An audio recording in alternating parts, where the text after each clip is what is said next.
2 BHK flat with 1110 SFT లో ₹1 కోటి మాత్రమే. బాచుపల్లి కెనడి గ్లోబల్ స్కూల్ కి 1 నిమిషం దూరంలో.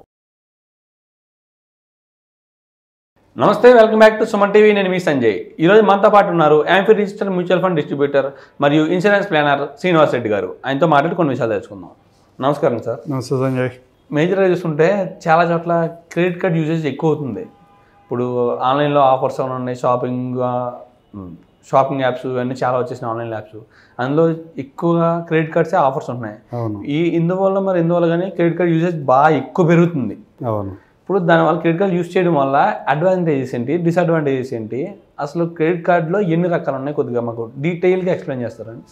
క్రెడిట్ కార్డులు ఒక 3-4 రకాల వరకు పాపులర్ కార్డ్స్ ఉన్నాయి. ఒకటి షాపింగ్ కార్డ్స్ అంటాము, లేకపోతే ఫ్యూయల్ కార్డ్స్ అంటాము, లేకపోతే ట్రావెల్ కార్డ్స్ అంటాము. ఈ 3 రకాల కార్డ్స్ పాపులర్. ఓకే.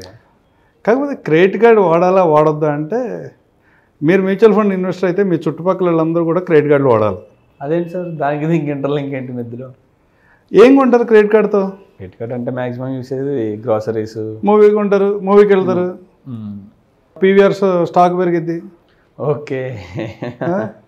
వైన్ తీసుకున్నాడు అనుకుందాం, వాడి స్టాక్ పెరుగుతుంది.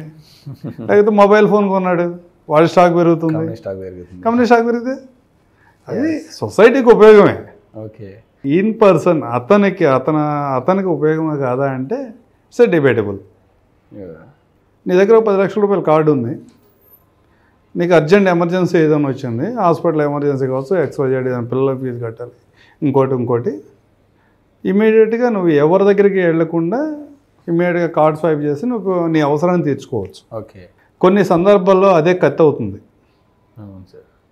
చాలా వీడియోస్లో ఇమేజ్లో చూస్తాం, వాడు చెట్టు కొమ్మ మీద కూర్చుని ఆ కొమ్మను కట్ చేస్తూ ఉంటాడు రంబంతో కూర్చొని ఉంటాడు. మేజర్ కేసెస్ అన్నీ కూడా ఇలాగే నడుస్తూ ఉంటాయి. అంటే ఇమీడియట్గా నేను పే చేయలేని పరిస్థితిలో ఉంటే ఒక 2% 3% నాకు కట్ చేసుకుని నువ్వు నా బిల్లు కట్టు. ఓకే. అట్లా బిజినెస్ రన్ అవుతుంది. అంటే ఏంటి, నువ్వు కార్డు వాడుతున్నావు, నెక్స్ట్ టైం ఆ కార్డుని ఇమ్మీడియట్గా నువ్వు పే చేయలేకపోతున్నావు. అవును సార్. జనరల్గా మన వాళ్ళు చేసేది ఏంటంటే మినిమం బ్యాలెన్స్ పే చేయటం. మినిమం బ్యాలెన్స్ పే చేస్తే ఏమవుతుంది, నీ అవుట్ స్టాండింగ్ అలాగే ఉంటుంది. మినిమం బ్యాలెన్స్ ఎంత ఉంటుంది, 50-60% ఇంట్రెస్ట్ ఉంటుంది. అది చూసుకోవట్లేదు. అది చూసుకోకుండా మినిమం బ్యాలెన్స్ పే చేస్తారు. కొన్ని యూట్యూబ్ ఛానల్ చూసిన తర్వాత లేదా ఫ్రెండ్స్ చెప్పినందువల్ల కొన్ని ఆప్షన్స్ వీళ్ళకి కూడా ఐడియా వచ్చి రే మనం ఇంత అనవసరంగా పే చేస్తున్నామని ఎవరో క్రెడిట్ కార్డ్ స్వైపింగ్ ఎక్కడో క్రెడిట్ కార్డ్ స్వైప్ చేసి వాళ్ళకి కొంచెం ఎక్స్ట్రా పే చేసి ఆ మనీ తీసుకొచ్చి ఇక్కడ పే చేసుకుని మళ్ళీ కార్డు స్వైప్ చేస్తారు. ఇదొక ఆప్షన్తో చేస్తాను. అసలు కంపెనీస్ క్రెడిట్ కార్డ్స్ ఎందుకు ఇస్తున్నాయి? నేను డెవలప్ అవ్వమని ఇస్తున్నాయా, లేకపోతే నీ ఫైనాన్షియల్ సిచ్యువేషన్ని వాళ్ళ కంట్రోల్లోకి తీసుకోండి అనేది మీరు ఆలోచించుకోవాలి. ఓకే. నీకు అవసరం లేదు. ఒక బీటెక్ స్టూడెంట్ 3rd ఇయర్ అయిపోయేపాటికి అతనికి ఏ ఫైనాన్షియల్ స్టేటస్ లేకపోయినా కానీ కంపెనీస్ క్రెడిట్ కార్డ్ ఆఫర్ చేస్తున్నాయి. అవును సార్. అతనికి స్పెండింగ్ అలవాటు చేస్తున్నాయి, స్పెండింగ్ అలవాటు చేస్తున్నాయి. అతను జాబ్ వచ్చేపాటికి అతని దగ్గర ఒక 4-5 క్రెడిట్ కార్డులు ఉంటున్నాయి. అవును సార్. అంటే అతను 30,000 శాలరీయో 40,000 శాలరీయో ఉన్న ఒక ఎంప్లాయీకి దగ్గర 5 to 6 lakhs క్రెడిట్ కార్డు ఉంటుంది. మన మార్కెట్ డ్రైవ్ చేస్తుంది, మన లైఫ్ని మనం లీడ్ చేయట్లేదు, మార్కెట్ లీడ్ చేస్తుంది మన లైఫ్ని. అలాంటి సందర్భంలో ఏమవుతుంది, ఏది పడితే అది బై చేసాడు అనుకోండి, ఎవరు పే చేయాలి? వాడి పే చేయాలి. మళ్ళీ పే చేయకపోతే ఏం చేస్తాం? Interest rates. దానికోసమే క్రెడిట్ కార్డ్ సెల్ చేస్తున్నాయి బ్యాంక్స్. బిజినెస్ రెగ్యులర్గా బిల్ డేట్ అవగానే నేను కార్డు యూజ్ చేశాను, ఇప్పుడు 40 days లోపు కాదు ఇమ్మీడియట్గా నేను పే చేశాను, ఇప్పుడు చాలా మంది. మీకేంటి లాభం? అవును సార్. నా దగ్గర ఒక 5 లక్షల రూపాయల కార్డు ఉంది, నా బిజినెస్ అవసరం ఉంది, ఈరోజు బిల్ జనరేట్ అయింది, రేపు నేను ఆ కార్డు నుంచి ఒక 4 lakhs 5 lakhs యూజ్ చేసుకున్నాను.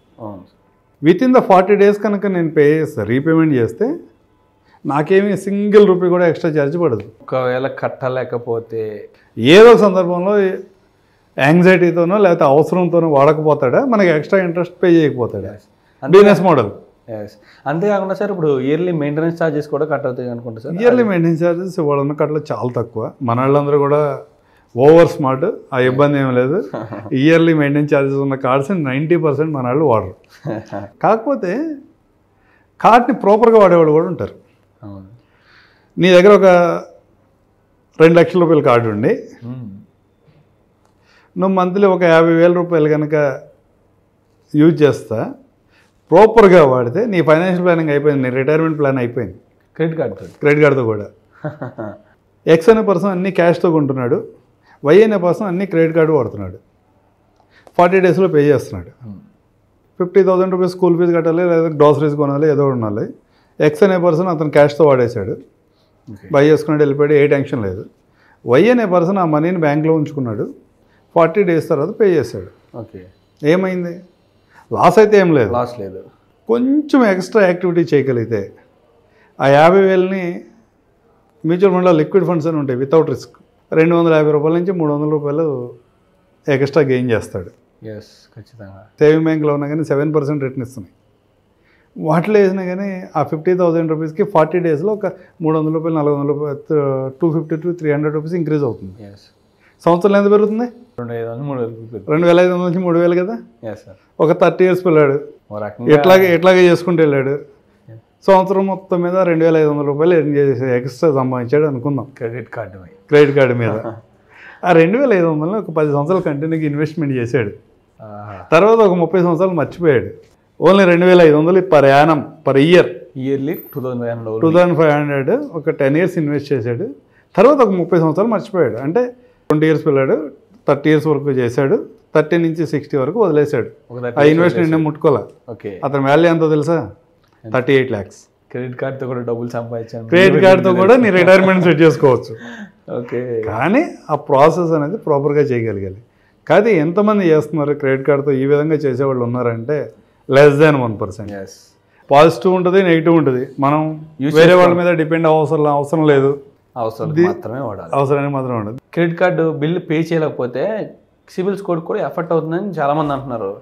దాని ఎఫెక్ట్ ఎలా ఉంటుంది సార్ సిబిల్ స్కోర్ మీద? సిబిల్ స్కోర్ ఎఫెక్ట్ అయితే ఏమవుతుందంటే ఫ్యూచర్లో నీకు ఏ లోన్స్ రావు. సిబిల్ స్కోర్ పోతే లోన్స్ రాకపోతే మంచిదే. నువ్వు రెగ్యులర్గా వాడుతున్నా కానీ నీకు సిబిల్ పోతుంది, రెగ్యులర్గా పే చేస్తున్నా కానీ సిబిల్ మైనస్ అవుతుంది. సపోజ్ నీ దగ్గర ఒక 1,00,000 రూపాయల కార్డు ఉంది, ఎవ్రీ మంత్ 1,00,000 యూజ్ చేస్తున్నావు కడుతున్నావు, నీ లిమిట్ ఏమి అక్కడ బ్యాలెన్స్ ఉంచట్లా. ఏదో కొంచెం క్రాష్ హంగ్రీలో ఉన్నాడు మనిషి, సంథింగ్ రాంగ్ అని సిబిల్ కట్ అవుతూ ఉంటుంది. నీ సిబిల్కి ఇబ్బంది లేకుండా నీ నీ కార్డుని యూజ్ చేయాలంటే మినిమం 30% కంటే ఎక్కువ యూజ్ చేయొద్దు. 70% అవుట్ స్టాండింగ్ ఎప్పుడు కూడా అక్కడ బ్యాలెన్స్ ఉంటే కార్డులో నీకు ఎలాంటి సిబిల్ ఎఫెక్ట్ కాదు. అట్లా కాకుండా 5 lakhs కార్డు ఉంటే 5 lakhs వాడుతున్నావు, 2 lakhs కార్డు ఉంటే 2 lakhs వాడుతున్నావు అంటే సిబిల్ ఎఫెక్ట్. దానికి కూడా ఇంకో మార్గం ఉంది. బిల్ జనరేట్ అయ్యేలోపు కనుక నువ్వు పేమెంట్ చేయగలిగితే, సపోజ్ బిల్ ఇవాళ జనరేట్ అయింది, నెక్స్ట్ డే నువ్వు తీసుకున్నావు, బిల్ జనరేషన్ మధ్యలో బిల్కి నెక్స్ట్ బిల్కి మధ్యలో 30 days గ్యాప్ ఉంటుంది. ఈ 30 daysలో కనుక నువ్వు పేమెంట్ చేస్తే ఈ అమౌంట్ ఏమి సిబిల్ వాడికి రిఫ్లెక్ట్ కాదు. అక్కడ నీకు అలాంటి ఇబ్బంది, మళ్ళీ అక్కడ నీ సిబిల్కి ఎఫెక్ట్ ఏముండదు. ఏదో ఫైనాన్షియల్ ప్లానింగ్ అయిపోయింది అని చెప్పి క్రెడిట్ కార్డు వాడటం మొదలు పెడితే మనం చెప్పిన దానికి రివర్స్లో జరిగే అవకాశాలు అయితే చాలా ఎక్కువ ఉంటాయి. చాలామంది క్రెడిట్ కార్డుని కూడా ఒక కలెక్షన్లా చూపించుకుంటున్నారు. వాళ్ళ వాలెట్లో కానీ ఇదిలో కానీ ఒక different type of banks credit కార్డ్స్ని చూపించుకుని నా దగ్గర ఈ బ్యాంక్ కార్డు ఉంది, ఈ బ్యాంక్కి సంబంధించిన క్రెడిట్ కార్డు ఉందని చెప్పేసి ఫీల్ అవుతున్నారు. అలాంటి వాళ్ళకి మీరు ఏం చెప్తారు సార్? ఇవాళ కెమెరా ఫోన్స్ వచ్చిన తర్వాత ఏమైందంటే వేరే వాడు ఎవడో మంచి కారు బయట రోడ్డు మీద ఉంటే గౌకుని ఫోటో తీసుకుని వెళ్ళిపోతాడు, ఆ ఫోటోని స్టేటస్లో పెట్టుకుంటాడు. అవతల నాది అనుకుంటాడా? మన గురించి వాళ్ళకి తెలుసుగా బేసిక్గా. నీ చుట్టుపక్కల అయితే నీ గురించి అంత ఎక్స్పెక్ట్ చేయడుగా. ఇది కూడా అదే పరిస్థితి. నాది అనుకున్నావు అనుకో, ఎట్లాగే చూపించుకుంటా నీ స్టేటస్ని ఎక్కువగా చూపించుకున్నావు అనుకో, ఏమైతే అది మెయింటైన్ చేయాలి కదా రోజు. కార్డు చూపిస్తావు కానీ నువ్వైతే వాడవు, ఉపయోగం ఏముంది? మెయింటైన్ ఛార్జెస్ ఆ కార్డులకి ఏమైనా ఉన్నాయి అనుకో, పే చేస్తుంది, దానివల్ల పెద్దగా ఉపయోగం ఏమి ఉండదు. Okay sir. ఇవన్నీ చేసేది 30 లోపడే. అవును, ఆబ్వియస్గా పెళ్ళి అయి ఉండదు. అవును. ఇప్పుడు అన్ని క్రెడిట్ కార్డులు చూపిస్తున్నాడు అంటే కనుక రేపు ఉన్న పిల్లల్ని ఇచ్చేవాళ్ళు అయితే చాలా జాగ్రత్తగా చూసుకోండి. వాడు సిబిల్ రిపోర్ట్ చూసిన తర్వాత మాత్రమే పిల్లనివ్వండి. ఓకే. మనం మంచి చెడు గురించి అన్నీ మాట్లాడుకునేటప్పుడు మ్యారేజ్ చూసేటప్పుడు అందరూ ఎంక్వైరీ చేస్తారు కదా. అవును సార్. ఫైనాన్షియల్ డిసిప్లిన్ ఎంత ఉందో కూడా చూసుకోవాలి. అవును సార్. అందుకని సిబిల్ రిపోర్ట్ చూడమని చెప్తారు, చాలామంది చెప్తారు, మనమే కాదు. ఇవాళ లేటెస్ట్ ట్రెండ్ అది. Okay sir, thank you very much sir. Credit card usage అనేది కొన్ని విషయాల్లో మంచిదే, కొన్ని విషయాల్లో చెడ్డదని, అది వాడే విధానంలో మనం మార్పులు చేసుకోగలిగితే క్రెడిట్ కార్డ్ కూడా ఒక మంచి కానీ చాలా అర్థమయ్యేలా చెప్పినందుకు thank you very much sir. Thank you Sanjay.